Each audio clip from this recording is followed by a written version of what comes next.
साथीहरू मैले त सोचेको पनि थिइनँ क्या 7 तले 8 तले बिल्डिङहरू ठडियाएर हुकुमवासीहरू सुकुमवासीको खोल ओढेर विगत 30-35 वर्षदेखि एमाले काङ्ग्रेस माओवादी पार्टीको संरक्षणमा बसेर लुटेराहरूले चाहिँ देशलाई चुसेर जुकाले झै यसरी गरिब बनाएर कुरूप बनाएर राखिरहेको छन् भन्ने मैले सोचेको पनि थिइनँ क्या। मलाई लागिरहेको थियो कि थापाथलीको टरा जस्तै मात्र छन् सुकुमवासीहरू भन्ने।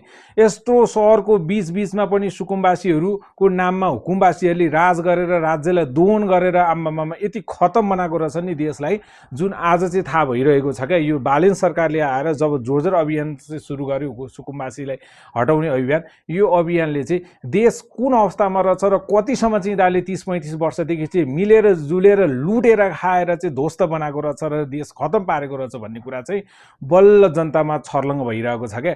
यो भिडियोलाई सकेसम्म छिटोभन्दा छिटो धेरैभन्दा धेरैलाई सेयर गरेर तपाईँको आफ्नो सुझाव राख्नुहोस् कि अब नेपाल बन्नुपर्छ र अगाडि बढ्नुपर्छ।